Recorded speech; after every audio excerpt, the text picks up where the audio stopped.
So why am I reflecting on my experiences with LRY that happened in the 60s? I'm one of many youth group participants that has found this experience to be life-changing. It is amazing to me, but there is both a Facebook site and the website, which was the first one I showed, freedomtoquestion.org, where LRYers and YRUs still talk to one another. The Facebook site has over 1,500 people who follow it. So maybe the significance of what I experienced is to some extent shared by other people over a number of decades, because I found, putting in my comments and looking at what other people have written, there was a lot of some same things stated in different ways. Slide 3. So there's a couple of quotes. I'm going to read a couple of longer quotes. Just a second. I forgot to put this up here. I don't want to start coughing in the middle of this. So one person said, and these are just a very small part of what's on the Freedom to Question website. In the short term, the effect of being an LRY was that I had found my tribe. The people I felt a kindredness to, the people who were interested in an intellectual life and in having fun, who were creative and had lively minds. I think that could even apply to this congregation overall. LRY provided me with the opportunity to be myself. This is another person that you couldn't talk about at school: anti-war, civil rights, women's lib, etc. I enjoyed talking with teens from all around the region and exploring all of the social justice issues. The late 60s were turbulent times, and LRY was quite the haven for me, just as this congregation is a haven for many of us. LRY exposed me to social justice, intellectual stimulation, and friendships. My brother, who's 8 years younger, also wrote on the site. He wrote, his name is David, by the way. My brother wrote that LRY shaped my political, social, and intellectual life in ways that I can only begin to express briefly. By the time I was 14, I was elected the president of the Miami LRY group and held that office until I was 18. During that period, I discovered and honed my leadership skills and became active on the state, regional, and national levels. I was also elected the first youth representative to the church board of directors and spearheaded a controversial campaign, like many teenagers. In this case, it was to get the church to divest themselves of mutual funds that included the Honeywell Corporation and others who manufactured anti-personnel weapons during the Vietnam War. The local LRY picketed the Christmas Sunday service, which contributed to the resignation of the minister and the divestiture of those investment funds. During his time in LRY in the 70s, they worked on farm worker rights and were involved in many protests regarding Nixon and the Vietnam War. David feels that the music of the day encouraged and inspired their activities. So about my story. In 9th grade, I was thrilled to become part of the LRY at the Unitarian Universalist Church of Miami. I had heard about it from older youth, and I knew that it would include interesting discussions, an opportunity to support the church, and a lot of opportunities for fun. What I did not realize at first was that this experience would truly change my life. Slide 4, or the next slide, I'll just say. So, pardon the fact that these are from the 1960s, most of these photos. It's a little, I am the one on the far right, unfortunately. This was when I was in 9th grade. This was an opportunity to do the entire service. The LRY was expected every year, and we were assigned a date. We planned that service. We did every element of the service, including having presentations, and it was a wonderful experience. I had never had experience speaking before a group at that time. So in addition to doing the annual service, we planned and organized many fundraisers. During my time, it was all about raising money for people going to Selma and the other marches, because the early 60s were all about civil rights. We met weekly and discussed topics like civil rights and politics and other things that we were concerned about or valued. Adults supported us, but the LRYers shopped for what we needed, did all of the work. Sometimes it meant putting together, baking 6 dozen cookies, or I did learn how to cook spaghetti for 100 people. We did all the work for implementing each event. We worked hard and we played hard, and it was a safe place for most of us to figure out who we wanted to be and what we cared about. I'll tell you about one small it ended up being a big fundraiser for our LRY. Folk music was really big in the early 60s, and I used to go to a place that had folk singers, and there was a very popular group, Vince Martin and Fred Neal, who never really gained national recognition, but they were very big in Miami. So I got up the courage to ask them, would they come and be part of a fundraiser and do a performance at the UU Church in Miami? And they said, yeah, we'll do that. And so we had a coffee house at our church in the congregation, in the sanctuary. And we had all these tables set up, and we cooked lots of food, and we had almost the whole congregation show up because it was a great show. And we made a bunch more money than we even thought we would. So the next slide, please. This is one of our creative party kind of things. We decided to have a pool party and said, we always have a pool party at Alex's house. So what about throwing something in, like in Miami, we don't have snow.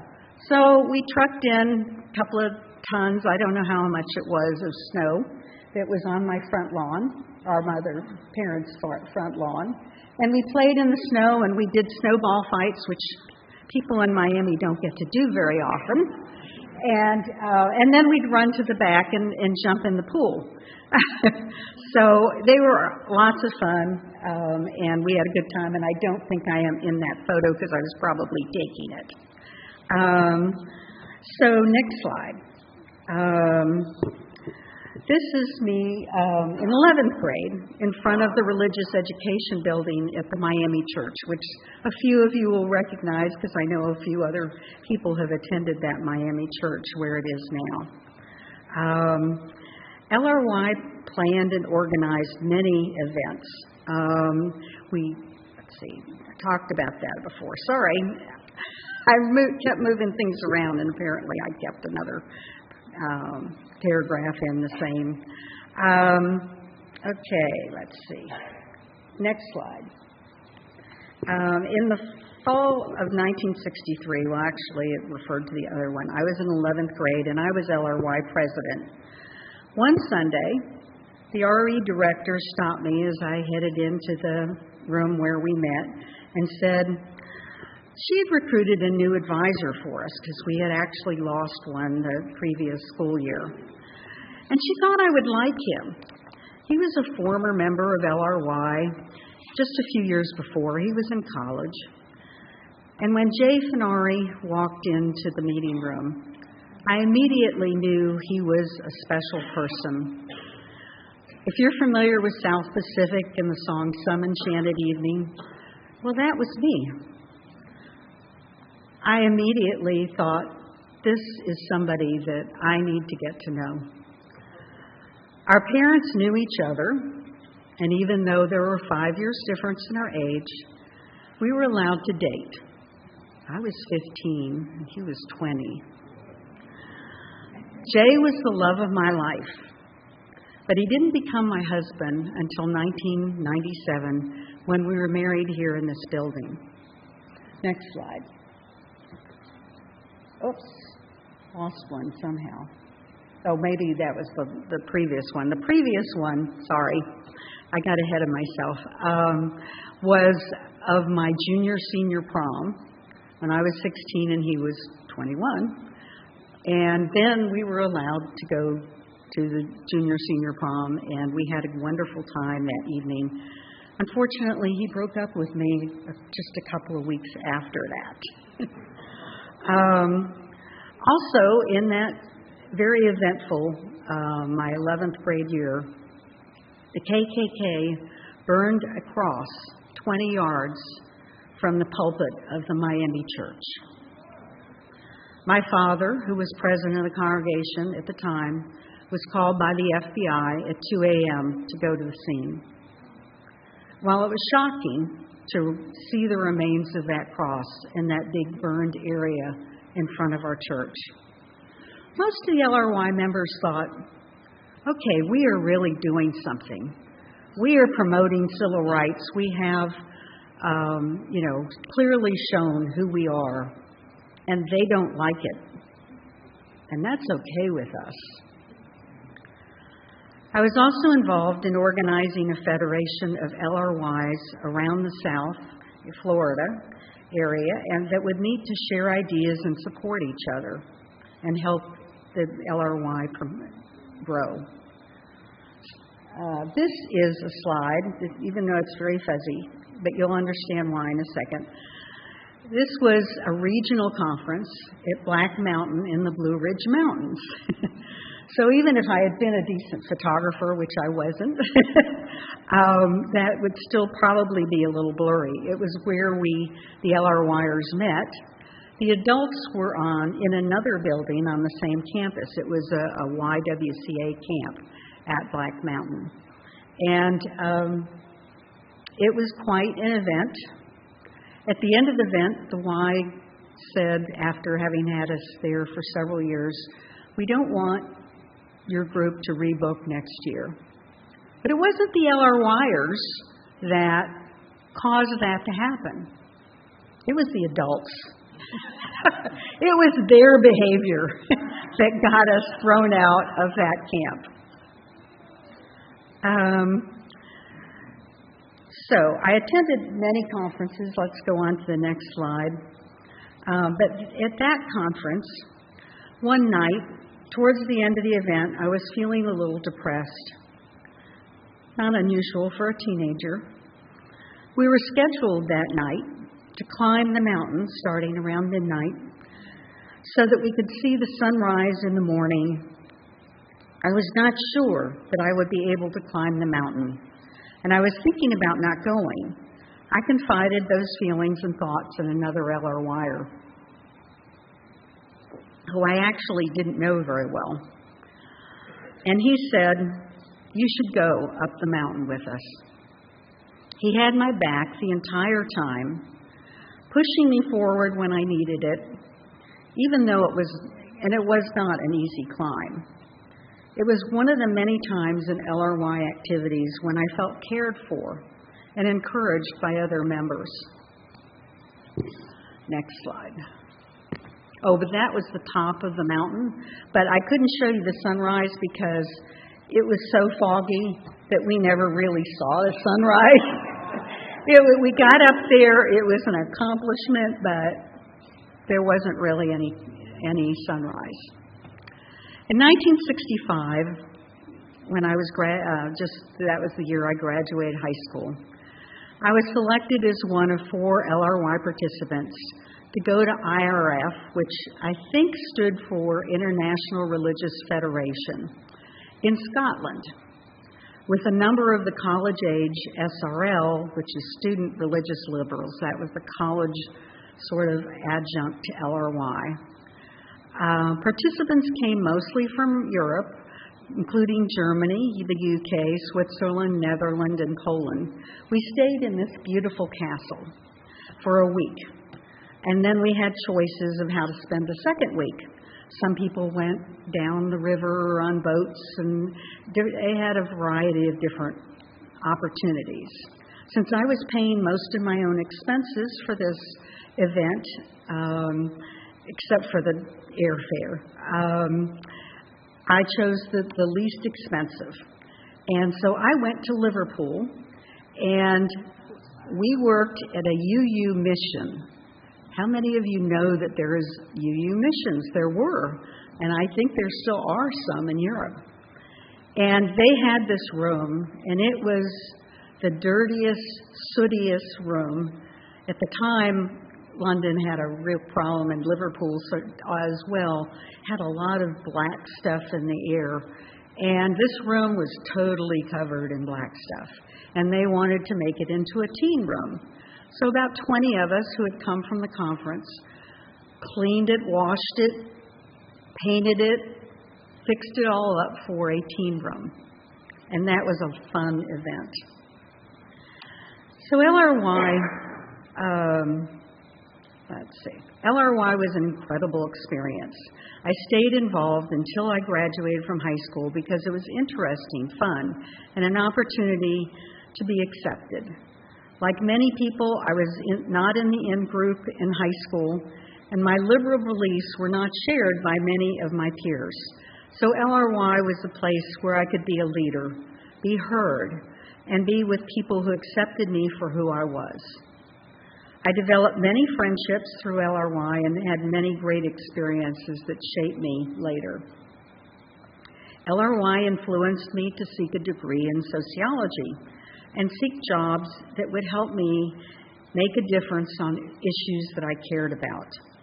I had many LRY leadership experiences that prepared me for this career. It taught me to be a speaker, taught me how to plan and organize events and activities, to be unafraid of speaking my mind. It helped me develop my listening skills and appreciate diverse voices.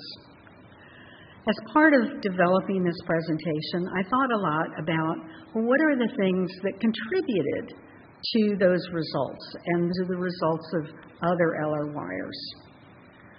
And so I tried to come up with the components, and I actually ran them by my brother, and he agreed with them.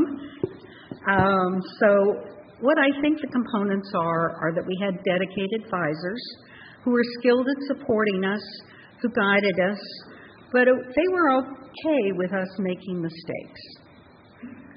Opportunities to plan and execute events.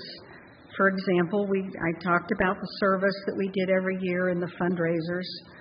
We had many chances to talk about and act on social issues, primarily civil rights in my generation, but my brother's it was farm worker rights and the war. We had social opportunities and parties, and they were a lot of fun. We planned the fundraising events that I mentioned. We got to get to know other LRYers around at conferences in the state, in the region, and at national level. We called that continental. We shared ideas, and we had a collective voice. We had clear expectations of what LRY members and the group were supposed to do. And I think these are relevant to any group of teenagers that you may be involved with or engaged with in some way. Next slide. I forgot to finish up about the international conference. The U.S. was the only one to forget the flag. So everyone else, the group posed with their country's flag, and the only thing we could come up with, I think that's a United Nations flag. And I am, let's see, the first girl in the brown sweater with the glasses on the right. So that was a fabulous experience, meeting UUs from other countries. I'll tell you one other little side story. Because I was in London for 2 weeks before we went to Scotland for the conference, I got to know the London UU people.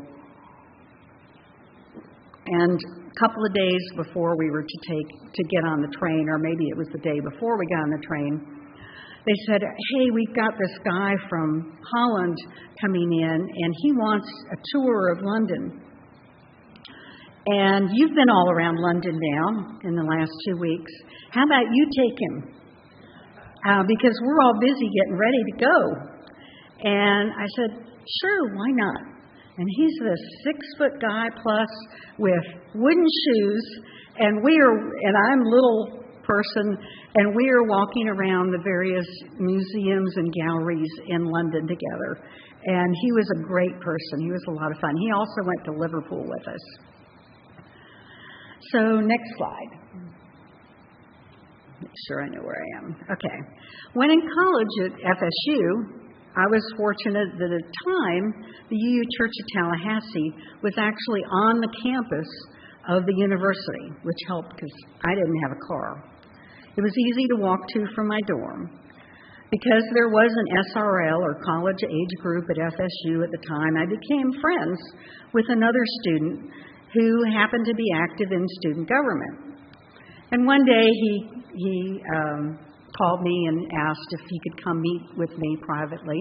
And I said, sure. And so we met, and he said, somebody from Quincy, which is about 30 miles west of Tallahassee, with the Community Action Agency, came and asked me if we could get some college students, FSU students, to come over to Quincy and help tutor the kids. We have a lot of kids that are well behind in reading. And I said, yeah, I could probably do that. And so I started writing a couple of articles for the Flambeau, the newspaper. And I started talking to people, and I started recruiting people. And at first we would go over in a few little cars on Saturday morning, and we would tutor. We would work with the kids. And this is me with one of the kids that we tutored. The first week that we were tutoring, the local police were a little concerned about these FSU students coming and meeting with black children in the community. Quincy was still sort of in the 40s. It was very well, if you don't know anything about the community, it was primarily a sugar cane growing, tobacco cane growing area. And one of the areas that we ended going outside of Quincy and Gretna actually looked like a slave farm. The people that we met, we were working with 6th, 7th, and 8th graders who barely read anything.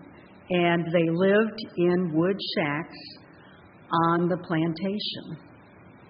And that was an incredible education experience for me at that time. So we got it done. After the first year, I said, why don't we just rely on FSU students? We have that FAMU a couple of miles from us. Let's go talk to them. I went to their student government, and I enlisted them. And then we had FAMU students and FSU students working together, which was one of the few times, or first times, when that had happened. So we even got so big, we needed a bus. So I went back to student government and said, I really need a bus to take all these people over to Quincy. And my friend said, yeah, we can probably do that. Well, back then, the regulations on driving buses weren't what they are today. So Alex got in the bus and drove the bus to Quincy. And the first time I did it, I was not, living in Florida, I was not really used to the hills, and I had to go up a hill and stop at a stoplight. And I thought, I'm never going to be able to do this, and then turn on to 90 to head to Quincy. But we didn't hit anything, and I learned how to drive the bus better every week. And it was interesting and fun.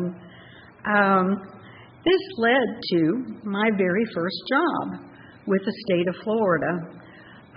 They hired me along with a number of other youth organizing people on different campuses for a program called Student Concern, and we were to support and encourage the development of of social action type activities at campuses around the state.